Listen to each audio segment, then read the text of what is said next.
Welcome back, everybody, to the Nerdcore Podcast, the podcast reviews of movies and talks of nerd shit. This is episode 792, and it is your review of Bong Joon-ho's Mickey 17. As always, the nerd you're going to hear the host, Sean Lance, our wonderful co-host, Brad Young Yoda. What's up, everybody? Welcome to wonderful Thursday night. Thursday night, live early and ad-free over on patreon.com/nerdcore, where you can get this episode live early and ad-free before anybody else gets to watch it. And, of course, before we can go ahead and talk about the film, I want to go ahead and ask Brad, how are you doing today? Doing all right.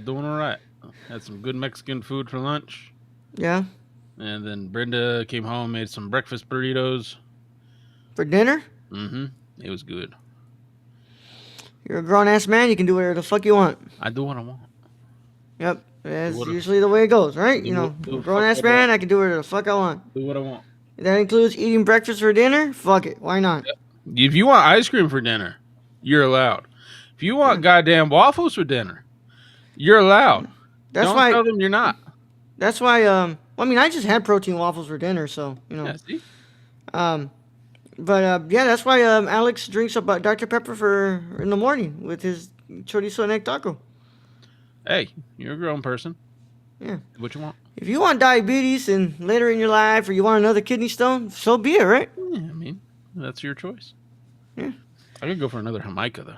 Mm. Yeah, I could use some good Jamaica. Mm-hmm. Yeah. But, Brad, how's work, man?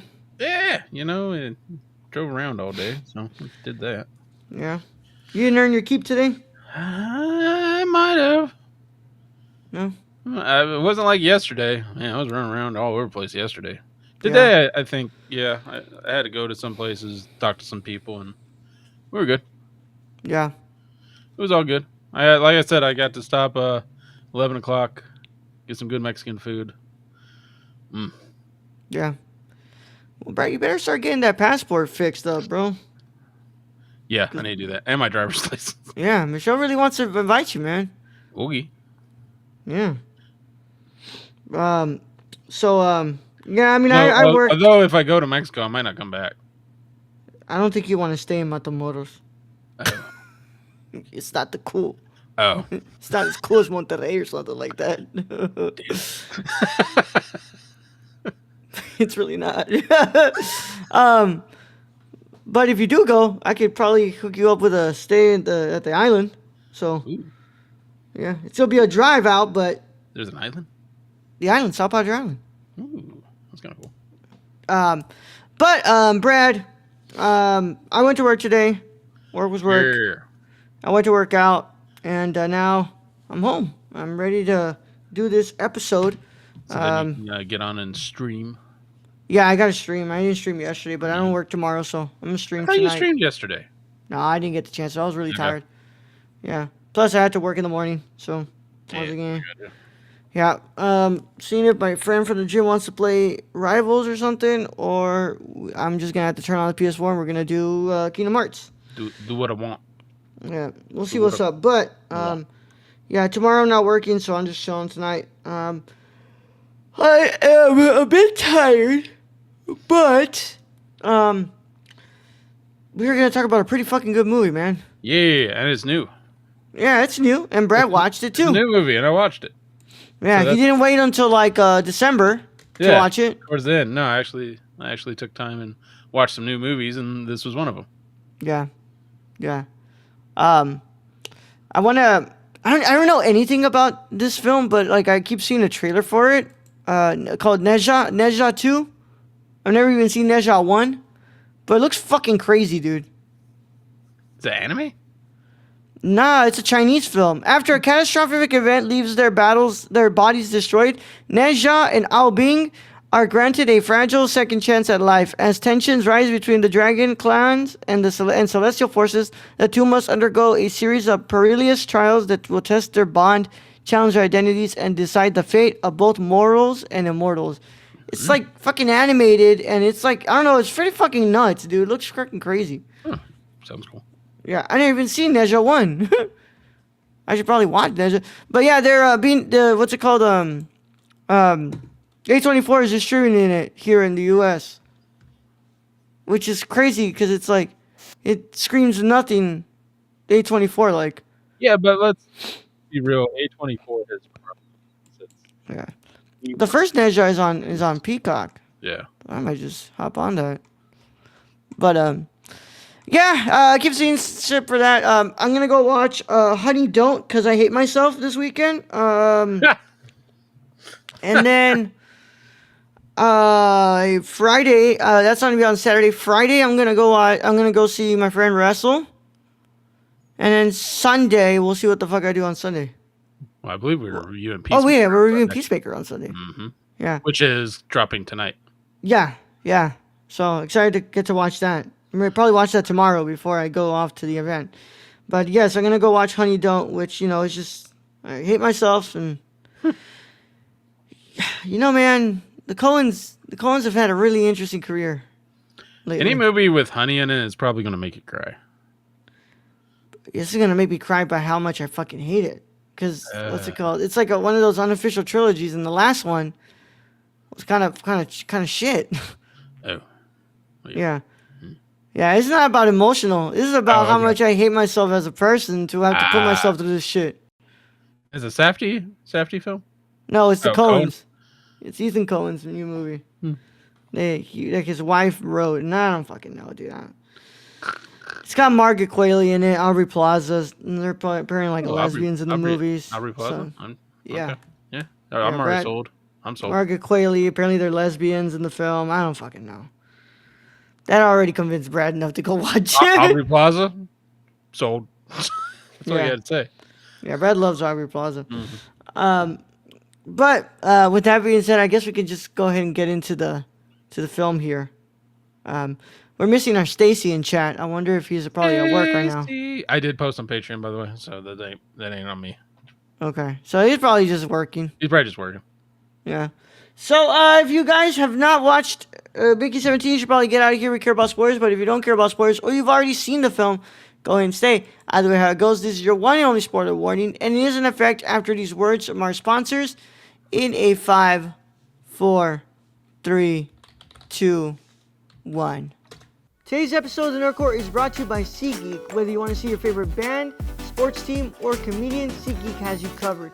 We're proud to be partnering with SeatGeek to offer you $10 off your first order with code TheNerdCourt. That's $10 off your first order at SeatGeek.com with code THENERDCORPS. So take a seat at your next live event with SeatGeek.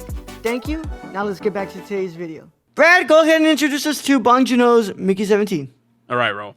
Mickey 17 is a 2025 science fiction black comedy film written, produced, and directed by Bong Joon-ho, based on the 2022 novel Mickey 7 by Edward Ashton.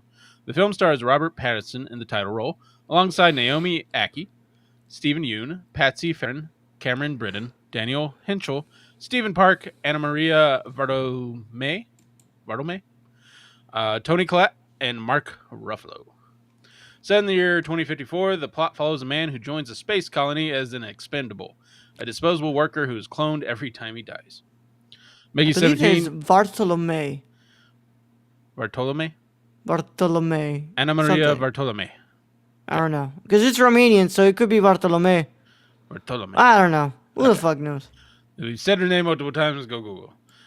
Mickey 17 had its world premiere at Leicester Square. Leicester? In London on February 13th, 2025, and was released theatrically by Warner Brothers Pictures in South Korea on February 28th, 2025, and in the United States on March 7th.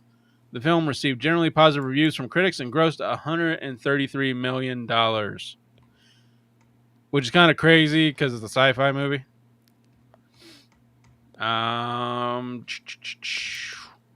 What do we got? We got cinematography, Darius Kanji. Edited by Yang Jin-mo. Music by Zhang Jaeil. And blah, blah, blah, blah. Running time, 137 minutes. Budget, $118 million. Box office, $133 million. I mean, it got watched on HBO. Let's be real here. Yeah. I watched this in theaters, and I knew kind of right away. I was like, yeah, this is gonna just It's people going. are. It's not gonna bomb, but it's like people aren't gonna go out to watch this, and it really It's not. sucks because like it deserves to get watched. Yeah, it's really good. But at least they made its budget back. Yeah, it made its budget back, at least in that form. What it's saying, And let's be but honest, it's gonna get Oscar noms for like set design and visual effects and yeah, it's a cool movie. It's a cool sci-fi. It is probably one of the cooler modern sci-fi films I've seen. yeah. Well, Brad, what are your initial thoughts on Mickey 17? I really like this movie. I did like a 3-movie kind of marathon when I watched this, and Mickey 17 was the last one I watched, and I think it was my favorite out of all of them. I think one of them was Black Bag, and I forget what the other one was. But I thought Mickey 17 was really freaking good. I think Pattinson does great considering, again, we have another person who has to play multiple characters as himself. And yeah, I don't know. I think the visuals of it are really cool. I think the idea of it is really cool. I think it's a little bit like too close to home when it's like, yeah, we really think we don't like, on a political spectrum, I lost, so I'm sending myself and bringing all my members up to space. And guess what? We don't have enough food to really make it there, but we can get to the planet. We'll get food, and then it's a comedy, and it's kind of a comedy action film, and it's pretty good. All right. Brad, I thought this movie was really fucking great. Mm-hmm. One of my favorites of the year is actually one of my favorites of the year, by the way. I think that it is a very topical, comedy because it's like you can tell where You can tell Bong, yeah, you can tell where- who Mark Ruffalo is. yeah, you know exactly who Mark Ruffalo is. And you know exactly where Bong took what inspiration he took for Mark Ruffalo to interpret that character. Yeah, them fleeing whenever they don't get their way. That seems like a Ted Cruz kind of thing. Yeah. It's like it's very topical, which Bong is known to be that type of filmmaker. I mean, look at Parasite. Look at before that. Look at Snowpiercer and all that. Like there's so many examples to it. I think that Robert Pattinson does such a great job in this movie. I love Naomi Ackie in this film as well. Bartholomew was great too. But dude, I really do think it was between Pattinson and Ruffalo who really steal this movie. Well, They're just and they had to be because that's the two that were really going against each other. yeah, Throughout like the they have great chemistry with each other. Dude, the special effects are great. I watched this in theaters. I didn't watch this in IMAX, but fuck, dude, I really wish I would have watched it in IMAX because, geez, this just looked freaking awesome in the theater, man. It looks really good. The freaking sound design is crazy as well. Mm-hmm. Yeah. No, and I think we got to mention Stephen Yeun in there. Oh yeah. His character, like usually we see Stephen Yeun as kind of a good guy. He was like the worst best friend possible. Oh, Toni Collette, Brad. What did you think about Toni Collette? I like Toni Collette. Like she played well with Mark Ruffalo there as his wife. So What you would imagine Melania Trump would be like if she talked more, right? She didn't probably hate her husband. yeah. Which we'd probably be in worse off if she was like Toni Collette's character in this. Yeah. And also just the little animals, the creatures were so cute. They were cute, and then like they're trying to hunt them and kill them, and yeah. I love the ending, by the way. Yeah, the overall just scope of this movie and plot of this movie is really fucking cool. Yeah, I love the ending. How like they're supposed to be such what's it called like scary creatures, and I end up being like oh that's just what we do. Like it's nothing crazy. Even they can bluff. Yeah, like they bluff. Even animals can bluff, which yeah, it was a cool ending. Yeah, and I like how Pattinson could talk to the animals there for a bit. Yeah, and I like the chemistry between Pattinson and Pattinson.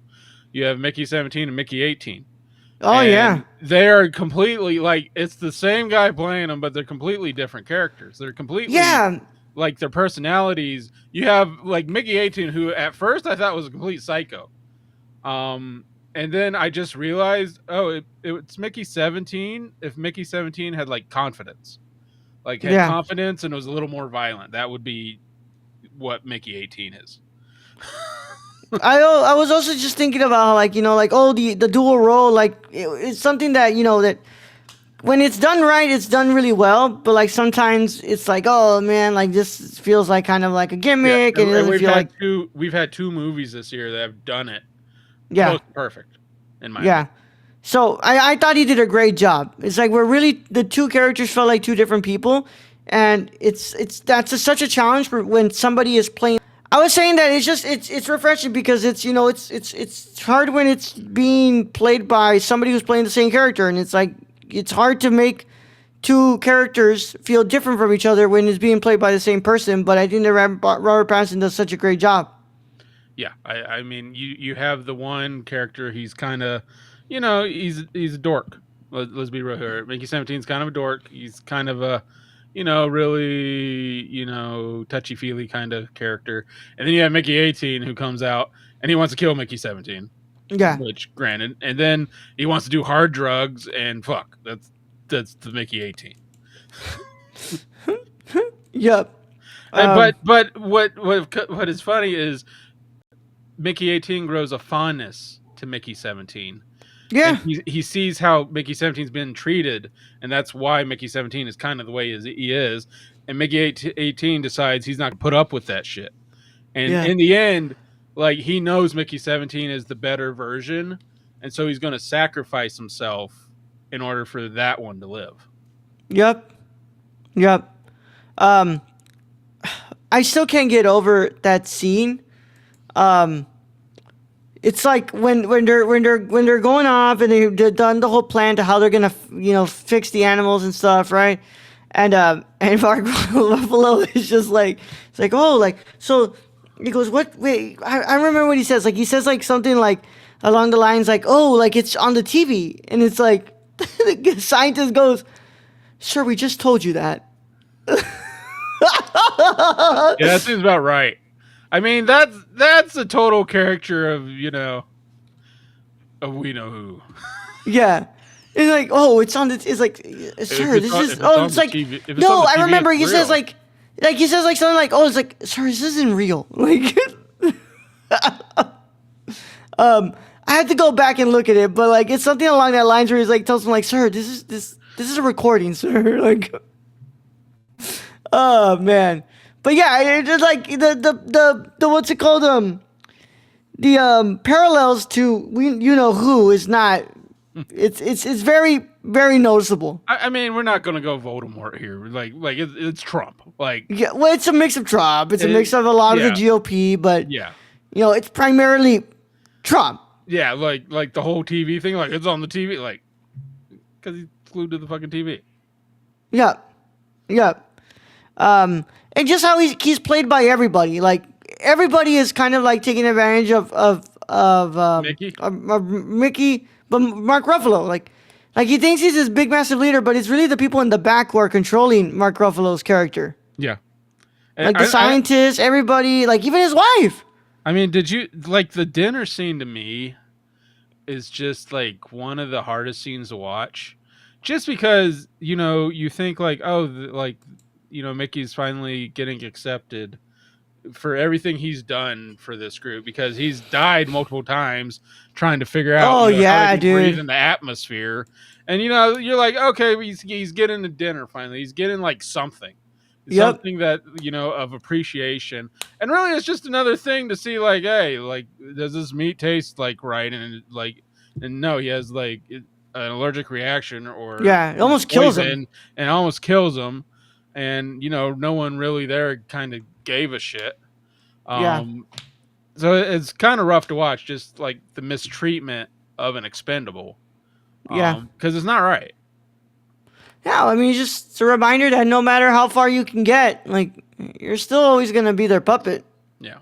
And it really makes you feel for Mickey, to be honest. But dude, I really do love this film. I think they did such a great job with it, and I'm hoping that because I know that there's another book after this one.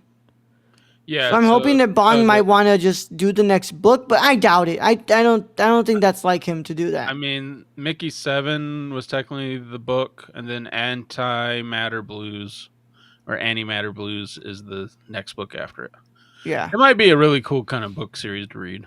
Yeah.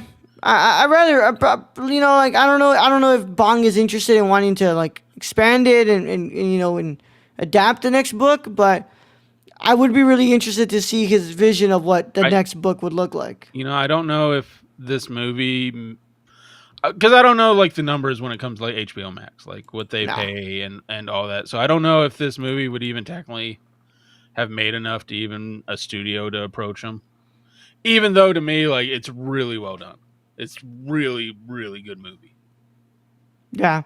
It's so well done, man. I think they did a good job. Now, would I put it on the level of a Parasite, Bread?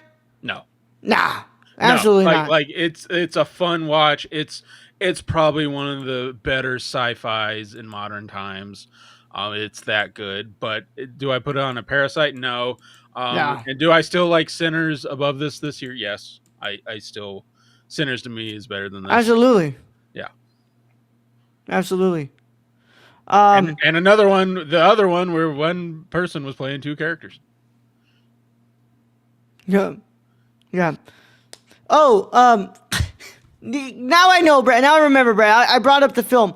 So it's when Mickey is like talking to the creepers, and what's it called? Mark Ruffalo is like, they're looking at the recording, and he's like, he's like, what is he saying? What is he saying? Because Mickey's going like this, like this. Yeah. So Mark Ruffalo goes like, what is he saying? And the scientist he says, sir, it's not sign language. Yeah, the cradle or whatever, like Yeah, it was a sex position. yeah. He sounds like, it's like, what is the idiot saying? What is he saying? And he goes, sir, it's not sign language.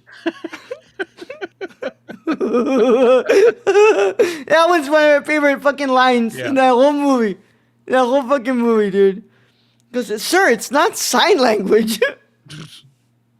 Like, you can tell, like, everybody in that movie, like, has really just is up to here with this shit, bro. Like, they're really done with this motherfucker. Like, I mean, they cannot deal with how fucking stupid he is. like, but you got to remember, like, they're starving. Like, Yeah. they've been starving for years. Yeah. And eating whatever the fuck they were feeding them, which is high protein, and that's about it. They've basically been told no to having sex, even though they're all having sex. Yeah. Some of them have died. We saw Yeah. they went out there and Mickey got like fucking just his ass chewed out for letting somebody else die when it's like the fucking cave caved in on him. What do you want me to do? Yeah. Yeah. I think it would be so interesting to watch this paired up with Yorgos' The Lobster. Mm-hmm. It would be such an interesting, That'd be because an they're both interesting- they're very dystopian. Yeah, that'd be a very interesting kind of back-to-back movie. Yeah. But Brad, what's your final verdict on Mickey 17? I am going to give Mickey 17 a 8.25 out of 10. Wow, I'm actually higher than you, Brad. So yeah, wow, that's crazy. I just think it's great sci-fi, but again, I think Sinners is above it, and like we said, Parasite's a perfect film. Yeah. That's just how I'm feeling. Yeah. I'm gonna go ahead and let me just go ahead and double check here. I'm gonna go ahead and give Mickey 17. So let me see. If I give Sinners, because I have 28 years later Sinners and my number one above this one. So I guess roughly they all fall into the same. Yeah. I'd give Mickey 17 a 9 out of 10, Brad. Okay. Yeah. I'm gonna Fair. go ahead and give Mickey 17 a 9 out of 10. Fair. Yeah. I gave Sinners a 9. I give 28 years later a 9. I So think I gave Sinners a little bit higher, I think. yeah. Well, in the same, but I do prefer Sinners over this. Like, I would rewatch Sinners over this one. Yeah. Yeah. But, fucking fantastic movie. I wouldn't say it's like this amazing follow up to Parasite, but I still think it's different. And I think that it shows how versatile he is as a filmmaker, and especially how versatile he is with adapting work instead of just, original. And how he still is great at sci-fi. Yeah. And very much sticking to the central themes that he's always talked about in most of his movies, like class and politics and all that stuff. So, yeah, that concludes our review of Mickey 17. As always, keep up to date with us on nerdcore.com, Twitter at nerdcore, Instagram at nerdcore, Letterboxd at nerdcore, TikTok at nerdcore, Patreon.com/nerdcore. Discord link is in the description below. And of course, if you're watching on YouTube, make sure you leave a like on the video, subscribe to the channel, click the notification bell so you don't miss a single review that drops on the channel, and leave a comment in the comments below. Please talk to us. Leave us more comments in Turkish so Brad can start thinking that it says I am. What? That's literally what I kind of look like. Use your head, Brad. Thank you guys, as always, our wonderful patrons, for being amazing people, and thank you especially to our executive producer Stacy. Stacy doesn't have any social media to promote, but you can always find Stacy in the chats of our live streams and our join comment Patreon section. and talk to him. Yeah, and always in the Discord. So if you're in the Discord, you can always talk to Stacy. So go and check him out there. And of course, just thank you guys so much for being the amazing people that you are. And if you're watching on YouTube, if you're watching us on YouTube, if you're reading us on the website, if you're following us, doesn't matter what you're doing. If you're on Patreon, if you're in Discord, if you're interacting with us, thank you. We love you guys so fucking much, and we appreciate you guys so much. Brad, we're gonna get out of here, man. So go ahead and send them out, dude. All right, Roll. Thank you, host, as always. Thank to those who join us in future chats. Thank to our listeners out there, Patreon supporters. We appreciate each and every one of you. And to end this episode, just remember, you can't copy yourself. Game over, bro. Young Yoda out. It's game over, man. Game over. Man.